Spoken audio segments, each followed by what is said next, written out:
Hi! Hello! నమస్తే. Welcome back to our channel. ఈరోజు మన రెసిపీ నిమ్మకాయ పులిహోర.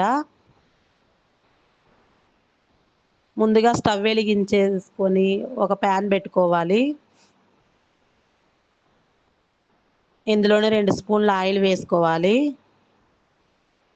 ఆయిల్ కొంచెం వేడైన తర్వాత 2 స్పూన్ల పల్లీలు వేసుకోవాలి. ఒక స్పూన్ శనగపప్పు, మినపప్పు, ఒక హాఫ్ స్పూన్ ఆవాలు వేసుకొని ఇవి కొంచెం కలర్ చేంజ్ అయ్యేంత వరకు ఫ్రై జేసుకోవాలి. ఇందులోనే హాఫ్ స్పూన్ జీలకర్ర, ఒక ఎండుమిరపకాయ ముక్కలు చేసుకొని వేసుకోవాలి. ఇందులోనే ఒక స్పూను జీడిపప్పు పలుకులు, 2 పచ్చిమిరపకాయలు కట్ చేసుకొని వేసుకోవాలి. ఇవి కొంచెం ఫ్రై చేసుకోవాలి. ఇలాంటి రైస్ ఐటెమ్స్‌కి కొంచెం మనకు తాలింపు మంచిగా ఫ్రై అవుతేనే టేస్ట్ బావుంటది. ఇవి కొంచెం ఫ్రై అయినాయి గదా! ఇందులోనే ఒక రెమ్మ కరివేపాకు వేసుకోవాలి.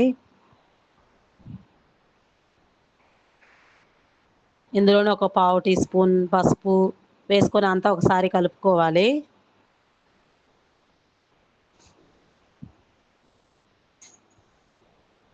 తాలింపంతా మంచిగా ఫ్రై అయింది గదా! ఇది రైస్ అండి నేను ముందు రోజు మిగిలిపోయిన అన్నంతైనా చేసుకోవచ్చు ఈ రైసు. అప్పటికప్పుడు వండుకొని చేసుకోవచ్చు. ఇది నేను ముందు రోజు మిగిలిపోయిన అన్నంతో జేస్తున్నాను. ఒక కప్ రైస్ తీసుకున్నాను. ఇది వేసుకొని మంచిగా కొంచెం రైసు వేడిగవ్వాలి. ఎందుకంటే ముందు రోజు అన్నం కొంచెం చల్లగుంటది గదా!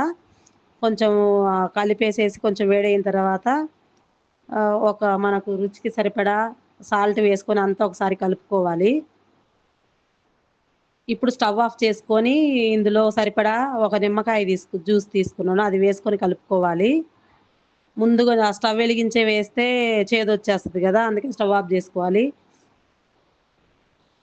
వేడి అన్నమైతే బౌల్‌లోనే నిమ్మకాయ రసం యేసుకొని కలుపుకొని పక్కన బెట్టుకొని పోపేసుకోవచ్చు. మన రైస్ రెడీ అయిపోయింది.